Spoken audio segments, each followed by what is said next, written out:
No verão de 1994, Musk e seu irmão Kimball deram os primeiros passos para se tornarem americanos de verdade.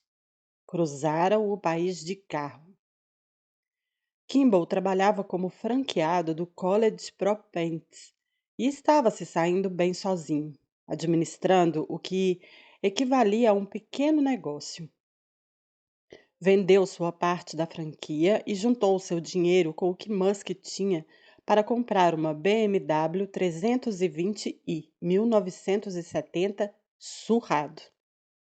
Os irmãos iniciaram a viagem pelos arredores de São Francisco, em agosto, quando as temperaturas na Califórnia subiam.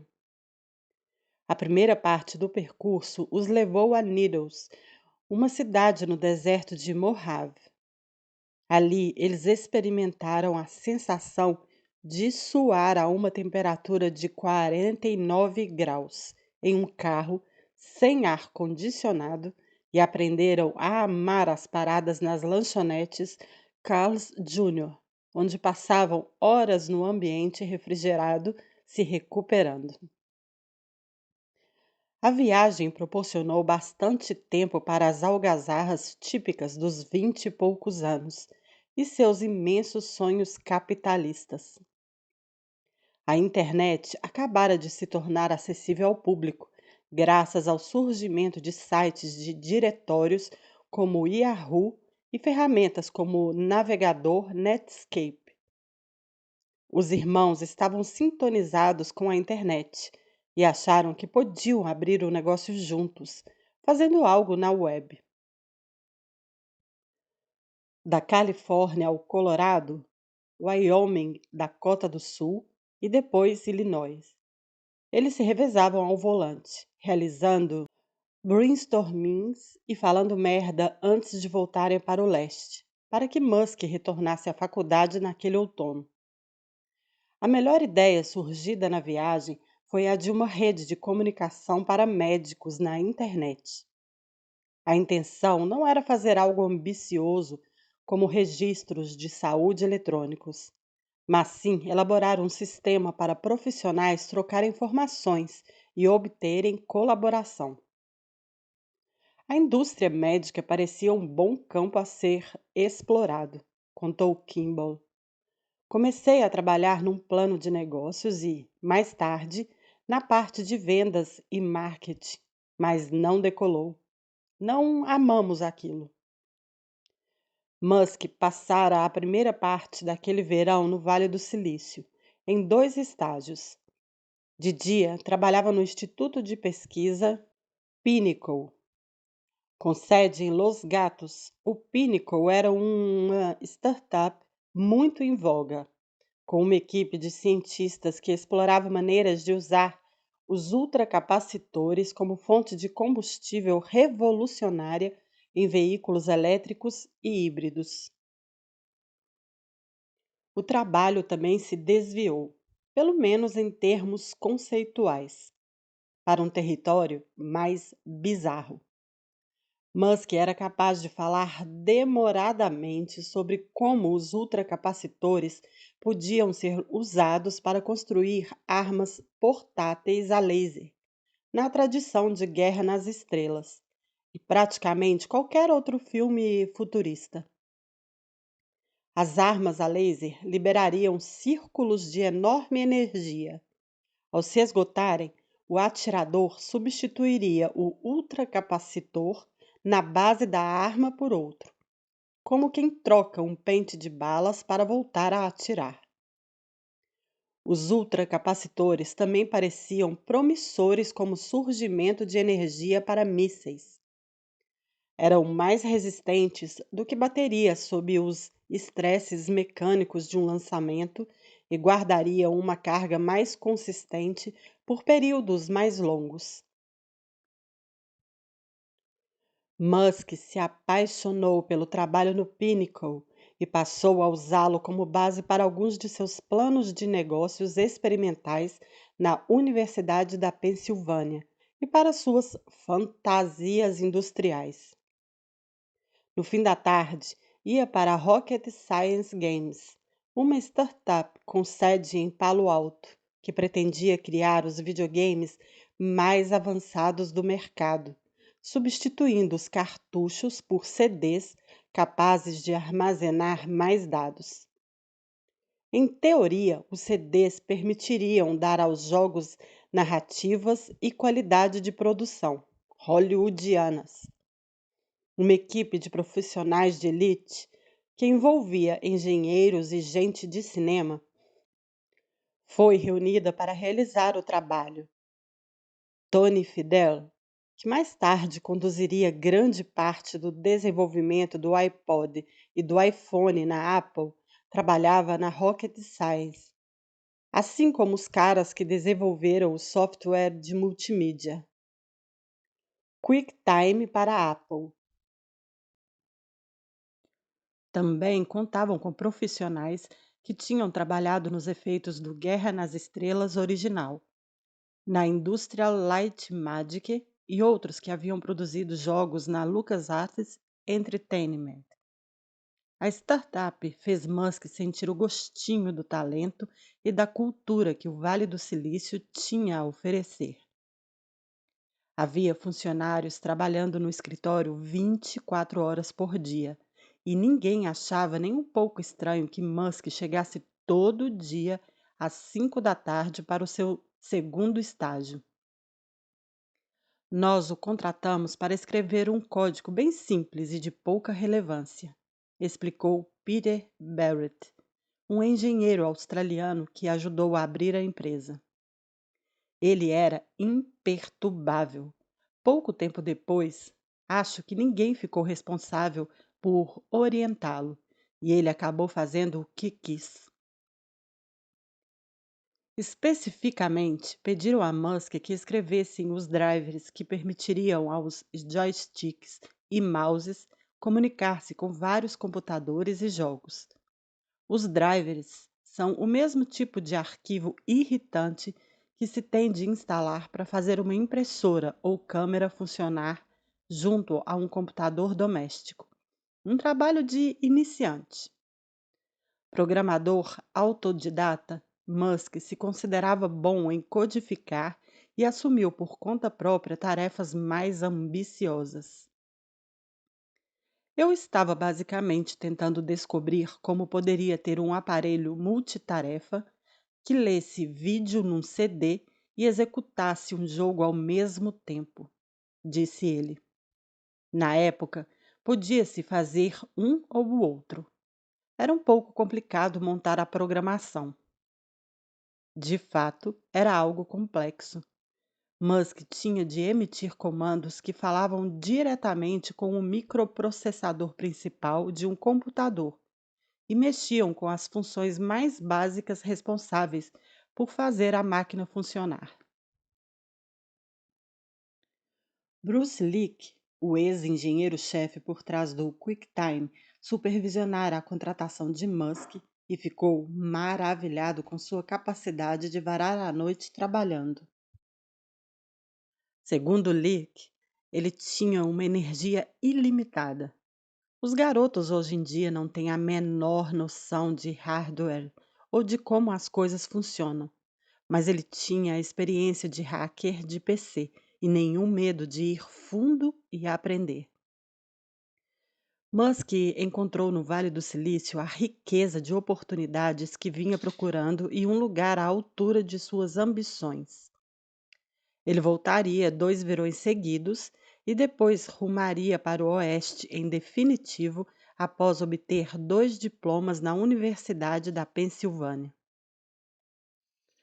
A princípio, pretendia concluir um doutorado em Ciências dos Materiais e Física em Stanford e aprimorar o trabalho que fizera no Pinnacle sobre ultracapacitores. Como se sabe, Musk deixou Stanford após 2 dias de aula, achando o chamado da internet irresistível. Persuadiu Kimball a também se mudar para o Vale do Silício. Assim, conquistariam a web juntos. As primeiras ideias para um negócio viável na internet surgiram durante os estágios. Um vendedor das páginas amarelas estivera no escritório de uma das startups tentando vender a ideia de um registro online para complementar as informações creditadas a cada empresa naquele grande e grosso catálogo. O homem teve dificuldade para explicar a proposta e, claramente, tinha pouco conhecimento sobre o que a internet era ou sobre como alguém montaria um negócio a partir dela. A abordagem fraca deixou Musk pensativo. Ele procurou Kimball, falando pela primeira vez sobre a ideia de ajudar empresas a entrar na internet. De acordo com Kimball, Elon disse: esses caras não sabem o que estão falando. Talvez isso seja algo que possamos fazer. Isso foi em 1995 e os irmãos estavam prestes a criar a Global Link Information Network, a startup que seria rebatizada de Zip2. A ideia da Zip2 era engenhosa. Em 1995, poucos pequenos negócios entendiam as ramificações da internet. Não sabiam quase nada sobre como entrar na web e não entendiam o valor de criar um site para o seu negócio, ou mesmo ter um registro em listas do tipo páginas amarelas online.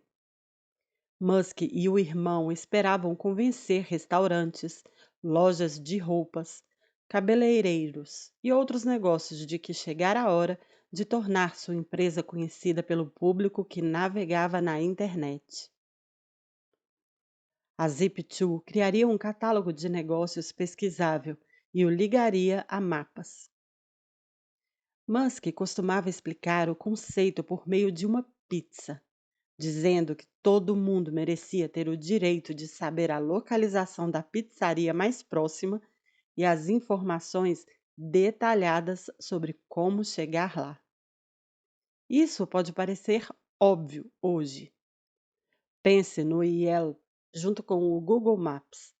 Mas na época, nem mesmo os mais alucinados sonhavam com um serviço desse tipo. Os irmãos Musk deram a vida a Zip2 no número 430 da Avenida Sherman, em Palo Alto. Alugaram um escritório do tamanho de uma kitnet, 9 metros por 6, e adquiriram mobiliário básico. O prédio de 3 andares tinha suas peculiaridades. Não havia elevador e a água dos vasos sanitários com frequência retornava. Como conta um dos primeiros funcionários, era literalmente um lugar de merda para se trabalhar. Para conseguir uma conexão de internet rápida, Musk fez um acordo com Ray Giroir, um empreendedor que dirigia um provedor de serviço de internet no andar abaixo do escritório da Zip2. Segundo Giroard, Musk furou com broca um buraco no reboco próximo à porta da Zip2 e passou um cabo Ethernet pelo vão da escada até seu escritório. Eles demoravam a apagar algumas vezes, porém nunca me deram calote, contou Giroard. Musk fez sozinho toda a codificação original por trás do serviço, enquanto o mais afável Kimball cuidava de reforçar a operação de vendas de porta em porta. Elon adquirira uma licença barata para um banco de dados de uma lista de negócios na área da Baía de São Francisco, que disponibilizaria o nome dos estabelecimentos e seus endereços. Em seguida, entrou em contato com a Navteq, uma empresa que gastara centenas de milhões de dólares para criar mapas e percursos digitais que podiam ser usados nos primeiros mecanismos de navegação estilo GPS, e conseguiu uma pechincha magistral. Telefonamos e eles nos deram a tecnologia de graça. disse Kimball. Musk fundiu os dois bancos de dados para montar e colocar em funcionamento um sistema rudimentar. Com o passar do tempo, os engenheiros da Zip2 tiveram que ampliar essa carga de dados inicial com mais mapas, a fim de cobrir zonas fora das primeiras áreas metropolitanas e abrir outros percursos sob medida que tivessem uma boa aparência e funcionassem bem num computador doméstico. Elon Musk deu US$ 28.000 aos filhos para ajudá-los nesse período. Porém, eles estavam mais ou menos quebrados depois de conseguir o espaço do escritório, licenciar o software e comprar alguns equipamentos. Nos primeiros 3 meses de vida da Zip2, os dois moraram no escritório. Tinham um pequeno armário no qual guardavam roupas e tomavam banho na Associação Cristã de Moços, ACM. Às vezes fazíamos 4 refeições no Jack in the Box num dia, revelou Kimball. Ficava aberto 24 horas, o que era conveniente para a rotina de trabalho. Certa vez pedi um smoothie e havia algo nele. Pesquei o que estava boiando e continuei bebendo. Desde então, nunca mais consegui comer lá, mas ainda sei o cardápio de cor. Em seguida, alugaram um apartamento de 2 quartos, mas não tinham dinheiro nem disposição para comprar móveis. Então, havia apenas 2 colchões. Musk, de algum modo, convenceu um jovem engenheiro sul-coreano a trabalhar na Zip2 como estagiário em troca de casa e comida. Como Kimball contou, o pobre garoto achou que ia trabalhar numa grande empresa. Acabou morando conosco e não tinha a menor ideia de onde estava se metendo. Certo dia, o estagiário dirigiu a BMW 320i surrado dos Musk até o trabalho e uma roda se soltou no caminho. O eixo da roda cravou na rua, na esquina da Page Mill Road com El Camino Real, e o sulco aberto permaneceu visível por anos. A Zip2 podia ser uma empresa de internet moderna voltada para a era da informação. Porém, para tirá-la do papel foi preciso um antiquado esquema de venda de porta em porta. Os estabelecimentos precisavam ser convencidos dos benefícios da internet e cativados a pagar pelo desconhecido. No fim de 1995, os irmãos Musk começaram a fazer suas primeiras contratações e a formar uma equipe de vendas heterogênea. Jeff Hallman, um jovem de 20 anos de espírito livre que tentava descobrir o que fazer na vida, tornou-se um dos primeiros contratados pela Zip2. Ele estava assistindo à TV tarde da noite com o pai e viu um endereço de internet escrito na parte de baixo da tela durante um comercial. Era de alguma coisa.com, contou. Lembro-me de estar ali sentado e perguntar ao meu pai o que era aquilo. Ele respondeu que também não sabia. Foi quando percebi que precisava conhecer a internet. Heyman passou algumas semanas tentando conversar com pessoas que pudessem explicar a internet para ele. E então se deparou com um anúncio de emprego de 5 por 5 centímetros da Zip2 no jornal São José Mercury News. Dizia: vendas na internet, candidate-se aqui. E Heyman conseguiu o bico. Outros vendedores se juntaram a ele, trabalhando por comissão. Parecia que Musk nunca saía do escritório.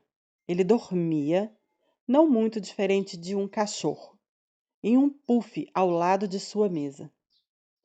Quase todo dia eu chegava às 7h30 ou 8 horas e ele estava dormindo ali, naquele puff, contou Heyman. Talvez ele tomasse banho nos fins de semana. Não sei. Musk pediu a esses primeiros funcionários da Zip2 que o chutassem ao chegar e acordá-lo, e assim fazê-lo voltar ao trabalho. Enquanto Musk trabalhava na codificação como se estivesse possuído, Kimball se tornava o entusiasmado líder de vendas. Kimball era o eterno otimista e muito animado, disse Hellman. Jamais conheci alguém assim.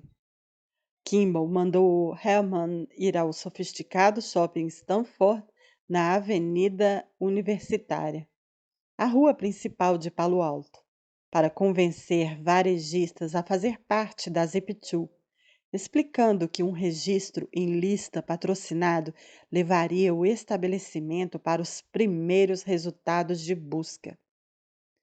O grande problema, é claro, era que ninguém estava assinando o serviço. Por várias semanas, Heyman bateu de porta em porta e voltou para o escritório com poucas boas notícias a contar. As respostas mais agradáveis vinham daqueles que lhe diziam que propaganda na internet parecia a coisa mais estúpida da qual já tinham ouvido falar. Com mais frequência, os donos de lojas apenas lhe diziam para ir embora e parar de importuná-los. Quando chegava a hora do almoço, os Musk enfiavam a mão numa caixa de charutos onde guardavam dinheiro, saíam com Herman e ouviam os relatos deprimentes sobre as vendas. Craig Moore, outro dos primeiros funcionários, desistiu do trabalho como corretor de imóveis para apregoar o serviço da Zip2. Decidiu-se por cortejar concessionárias de automóveis, por elas em geral gastarem muito dinheiro e propaganda. Ele lhes contava sobre o principal site da Zip2. Quando Moore o demonstrava, o serviço nem sempre funcionava, ou então carregava muito devagar, como era comum na época. Isso o obrigava a convencer os possíveis clientes a imaginar o potencial da Zip2. Um dia voltei com uns $900 em cheques, contou Moore. Entrei no escritório e perguntei o que eles queriam que eu fizesse com o dinheiro. Elon parou de castigar o teclado, inclinou-se por cima do monitor e disse: Fala sério, você conseguiu dinheiro. O que mantinha os funcionários animados eram as contínuas melhorias feitas por Musk no software da Zip2. O serviço deixara de ser um protótipo para se tornar um produto de verdade, que podia ser usado e demonstrado. Sempre ligados no marketing, os irmãos Musk tentaram tornar seu serviço na internet mais importante, dando a este um corpo físico imponente. Elon elaborou uma enorme caixa em torno de um PC comum e o arrastava sobre uma base com rodinhas. Quando potenciais investidores apareciam, ele fazia uma cena, arrastando a máquina enorme para dar a impressão de que a Zip2 funcionava dentro de um mini supercomputador. Segundo Kimball, os investidores ficavam impressionados. Hellman observou também que os investidores eram convencidos pela dedicação escrava de Musk à empresa. Mesmo na época, quando era basicamente um universitário com espinhas na cara, Elon tinha a determinação de que aquilo, o que quer que fosse, tinha de ser feito e que, se ele não o fizesse, perderia a oportunidade de sua vida, disse Hellman. Acho que era isso que os investidores de risco viam, a disposição dele em arriscar a própria existência na construção daquela plataforma. Musk chegou a ponto de dizer algo assim a um investidor de risco, informando: Minha mentalidade é a de um samurai. Prefiro cometer seppuku a fracassar. No início da aventura da Zip2, Musk ganhou um confidente importante, que moderava alguns desses impulsos mais dramáticos. Greg Corey, empresário canadense de 30 e poucos anos, conhecera os Musk em Toronto e participara dos primeiros brainstormings para a Zip2. Os rapazes haviam aparecido à sua porta certa manhã para informá-lo de que pretendiam ir à Califórnia a fim de tentar levantar o empreendimento. Ainda com seu roupão de banho vermelho, Curry voltou para os fundos da casa. Sumiu por alguns minutos e voltou com um maço de $6.000.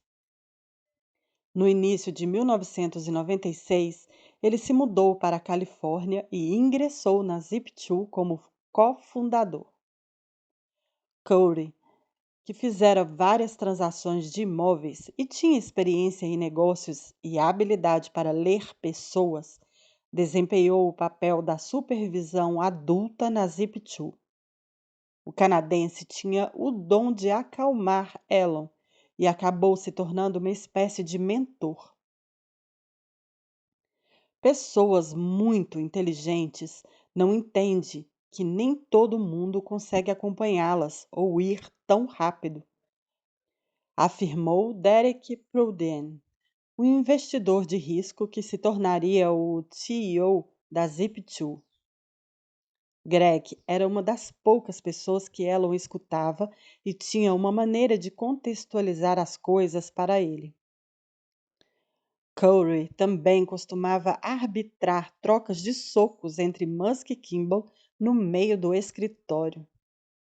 Eu não entro em luta com mais ninguém, porém, Elon e eu somos incapazes de aceitar uma visão que não seja a nossa, admitiu Kimball. Durante uma briga particularmente feia sobre uma decisão gerencial, Musk teve cortes no punho e precisou tomar uma injeção antitetânica. Depois disso, Curry pôs fim às brigas. Ele sofreu um ataque cardíaco em 2012 e faleceu aos 51 anos, depois de ganhar uma fortuna investindo nas empresas de Musk. Elon foi ao funeral. Devemos muito a ele, disse Kimball. No início de 1996, a Zip2 passou por uma grande mudança. A empresa de capital de risco Moore Davidow Ventures havia ouvido falar de dois rapazes da África do Sul que estavam tentando fazer páginas amarelas para a internet e se reuniu com os irmãos. Elon, embora ainda cru em suas habilidades de apresentação, promoveu bem a empresa e os investidores ficaram impressionados com sua energia. A Moore Davidow investiu $3 milhões na companhia. Com tais recursos à mão, a empresa mudou oficialmente seu nome de Global Link para Zip2. A ideia era disparar negócios para cá e para lá. Mudou-se para um escritório maior, no número 390 da Avenida Cambridge, em Palo Alto, e começou a contratar engenheiros de talento. A empresa também alterou a estratégia de negócios. Na época, ele tinha um dos melhores sistemas de navegação na internet e aprimoraria a tecnologia e a expandiria do foco apenas na região da Baía de São Francisco, para englobar todo o território dos Estados Unidos. No entanto, seu principal objetivo seria uma atividade nova. Em vez de vender o serviço de porta em porta, a empresa criaria um pacote de software que poderia ser vendido a jornais que, por sua vez, desenvolveriam os próprios diretórios para imóveis, concessionárias de automóveis e classificados. Os jornais demoraram a entender como a internet impactaria seus negócios, e o software da Zip2 lhes daria um jeito rápido de entrar na internet sem precisar desenvolver uma tecnologia própria a partir do zero. Já a Zip2 poderia perseguir presas maiores e transformar-se numa rede nacional de listas. Essa transição entre modelos de negócios e composição da empresa seria um momento fundamental na vida de Musk. Os investidores de risco o pressionaram a assumir o papel de diretor de tecnologia e contrataram Rick Sorkin como CEO. Sorkin trabalhara no Laboratórios Criativos, que produzia equipamentos de áudio, e dirigira um grupo de desenvolvimento de negócios da empresa, no qual comandara uma série de investimentos em startups de internet. Os investidores da Zip2 o consideravam um profissional experiente e que entendia de internet. Embora tenha concordado com o arranjo, Musk se ressentiria por ceder o controle da própria companhia. Provavelmente, o maior arrependimento durante todo o tempo que trabalhei com ele foi o de ter feito um pacto com o diabo com Amor Davidal, opinou Jim Ambrose, vice-presidente de engenharia da Zip2. Elo não tinha nenhuma responsabilidade operacional e ele queria ser o CEO. Ambrose trabalhara na Hewlett-Packard Labs e no Gráficos de Silício, e é um exemplo do calibre dos talentos contratados pela Zip2 após a chegada da primeira onda de dinheiro.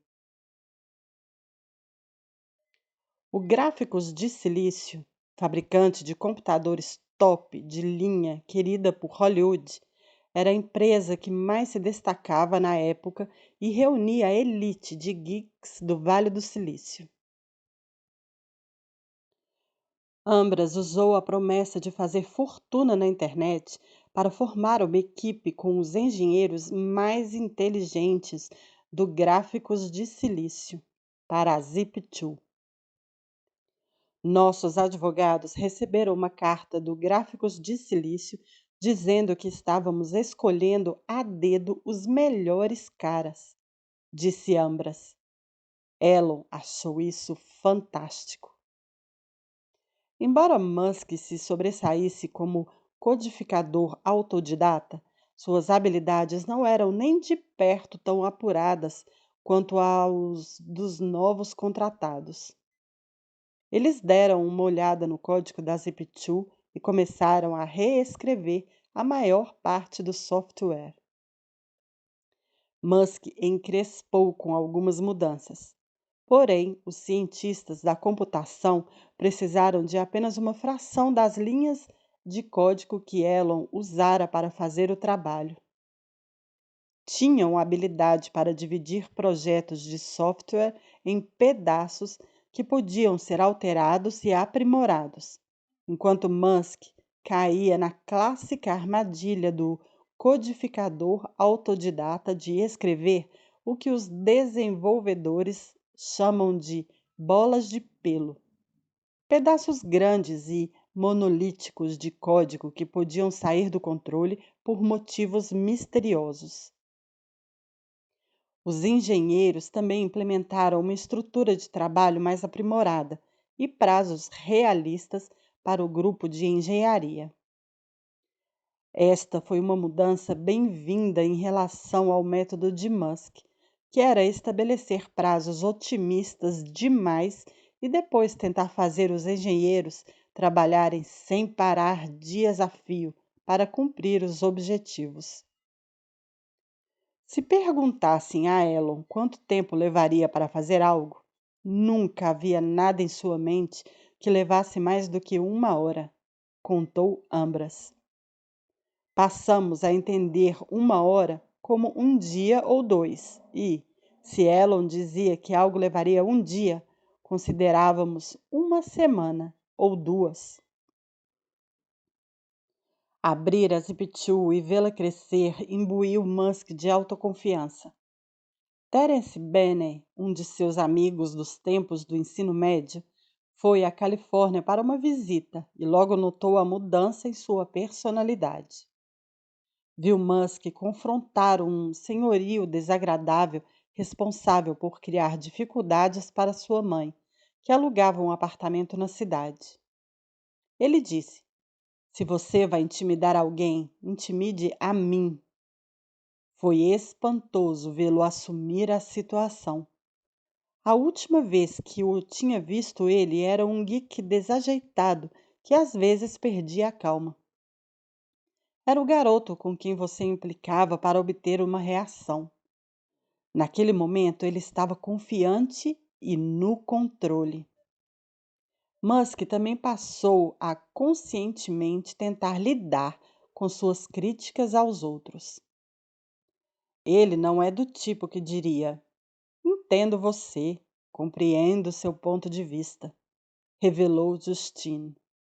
Com ele, não havia compreensão do outro, somente coisas que pareciam óbvias para outras pessoas, mas não eram tão óbvias para ele. Elon teve que aprender que alguém de 20 e poucos anos não deveria arrastar os planos de pessoas mais velhas, graduadas, e apontar tudo o que havia de errado. Aprendeu a modificar certos aspectos de seu comportamento. Acho que ele vê o mundo por meio de estratégia e intelecto. Os ajustes na personalidade deram certo em graus variados. Musk ainda tendia a levar à loucura os jovens engenheiros com suas exigências de trabalho e críticas bruscas. Doris Downes, a diretora de criação da Zip2, contou: "Lembro-me de estar numa reunião de debate para um novo produto, um novo site de carros. Alguém reclamou que uma mudança técnica que queríamos era impossível. Elon se virou e disparou: 'Eu não ligo a mínima para o que você pensa.' E foi embora. Para ele, não existe a palavra não, e ele espera essa atitude de todos à sua volta." Periodicamente, ele também gritava com executivos mais importantes. Você via pessoas saindo das reuniões com um olhar de nojo no rosto, declarou Moore, o vendedor. Não se chega aonde Elon está agora sendo um cara agradável, e ele era muito determinado e seguro de si.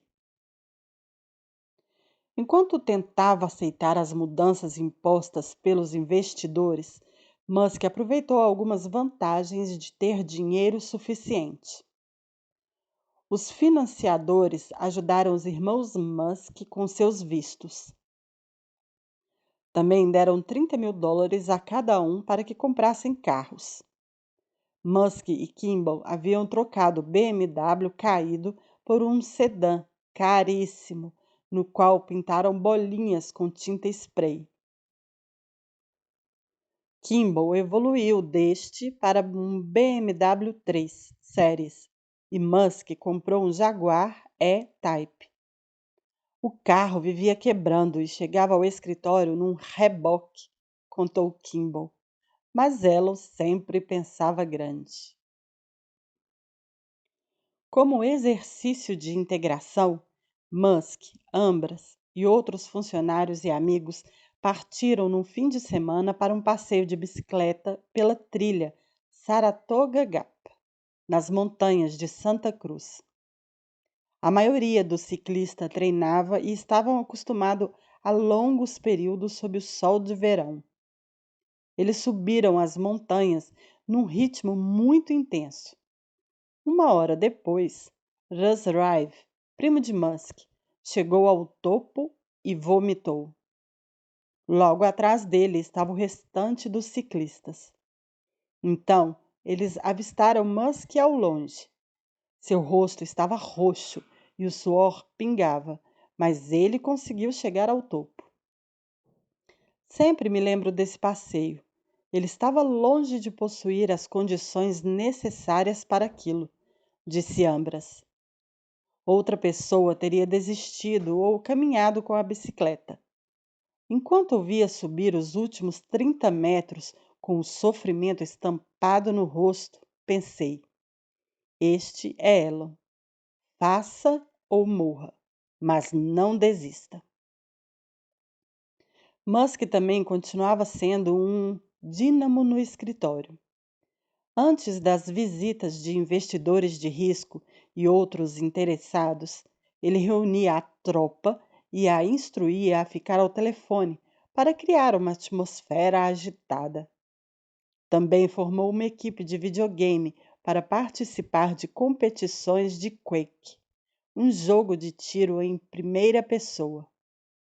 Disputamos um dos primeiros torneios nacionais, gabou-se Musk. Ficamos em segundo lugar e teríamos ficado em primeiro, mas a máquina de um de nossos melhores jogadores quebrou porque ele empurrou sua placa de vídeo com força demais. Ganhamos alguns milhares de dólares. A Zip2 teve um sucesso memorável cortejando os jornais.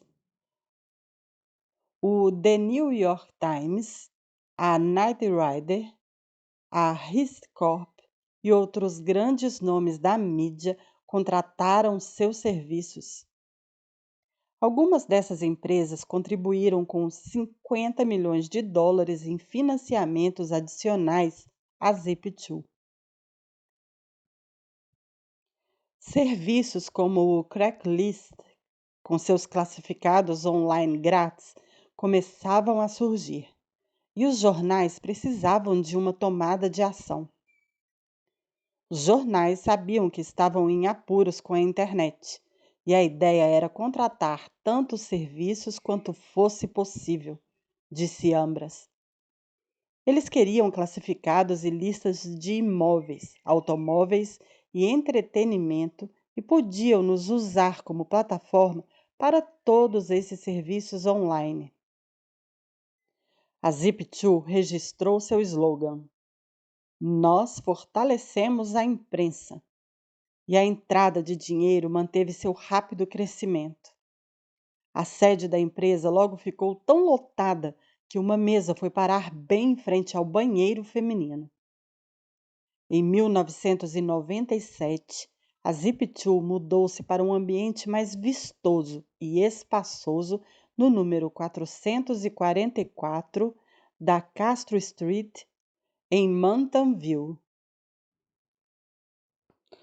Musk se irritou por a Zip2 ter se tornado um player de bastidores para os jornais.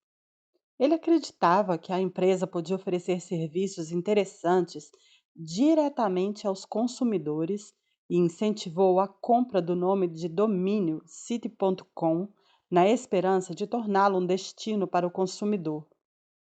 Contudo, a sedução do dinheiro das empresas de mídia manteve Sorkin e o conselho numa abordagem conservadora, e eles decidiram deixar para depois a preocupação com a implementação do serviço direto ao consumidor.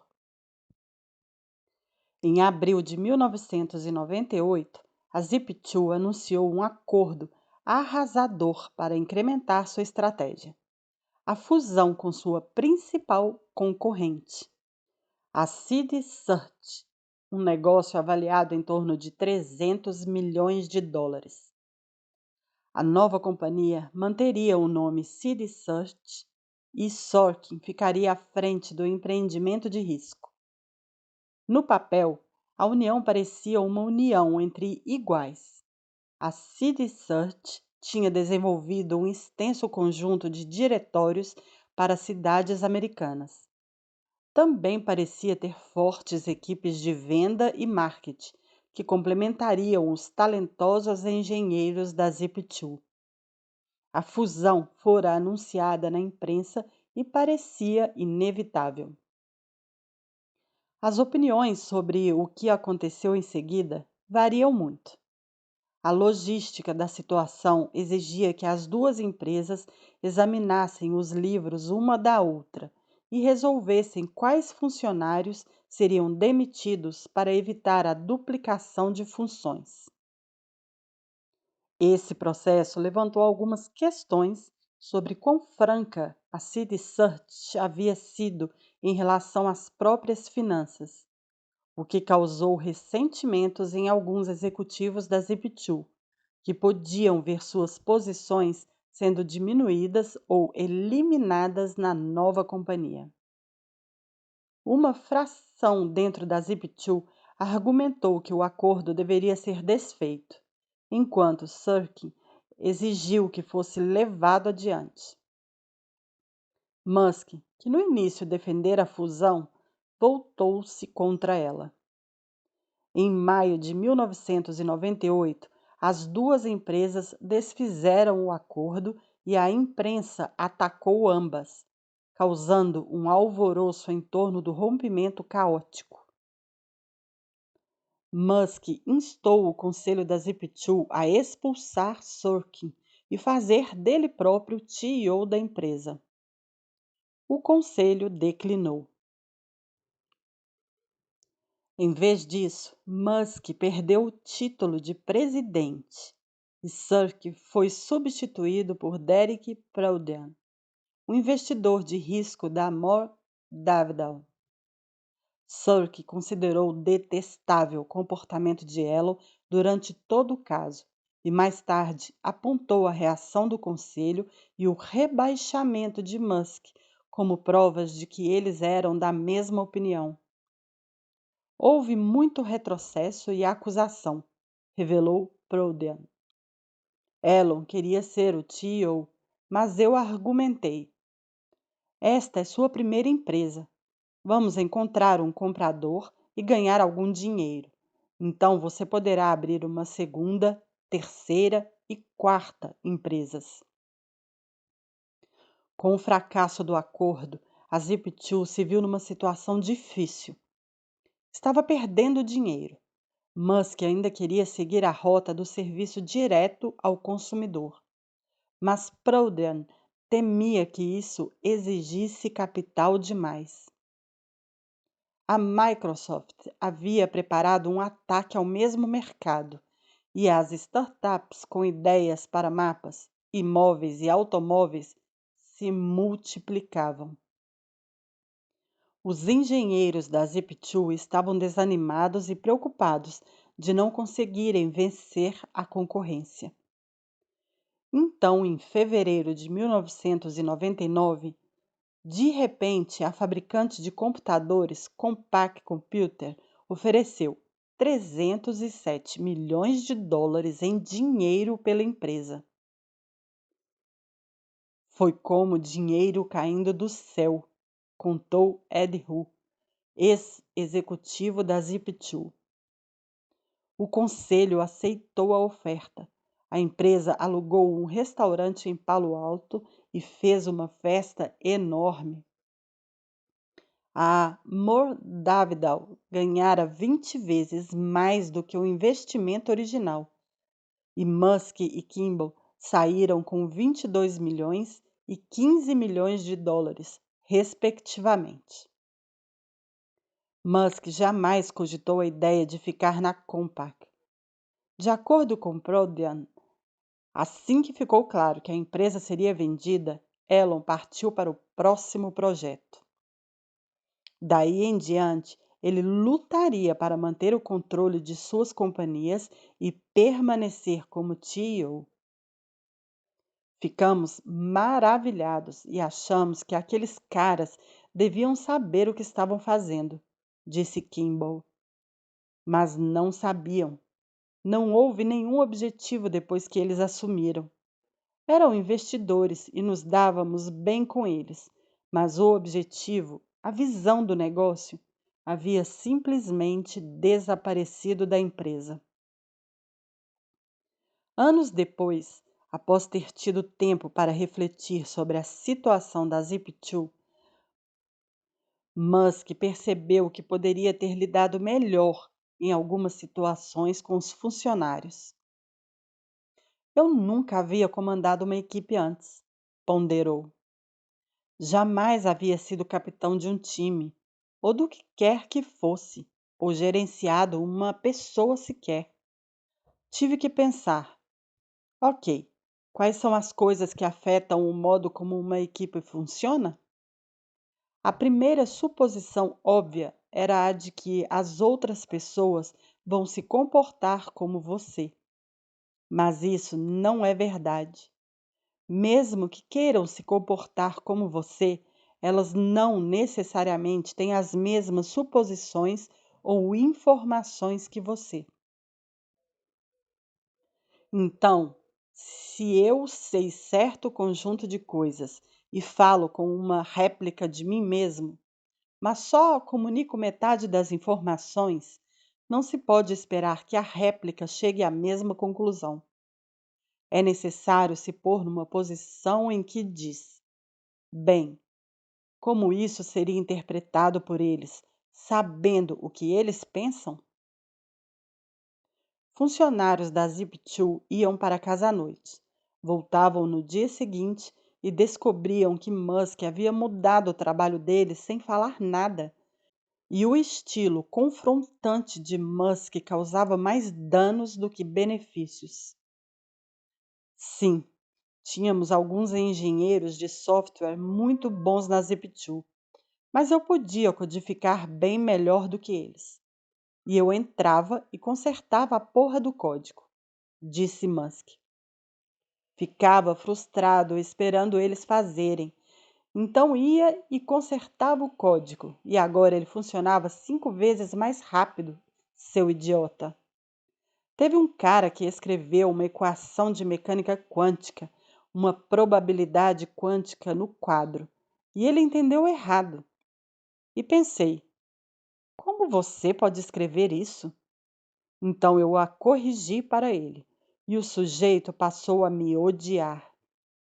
Por fim, percebi que podia ter consertado aquela coisa, mas tinha tornado o funcionário improdutivo.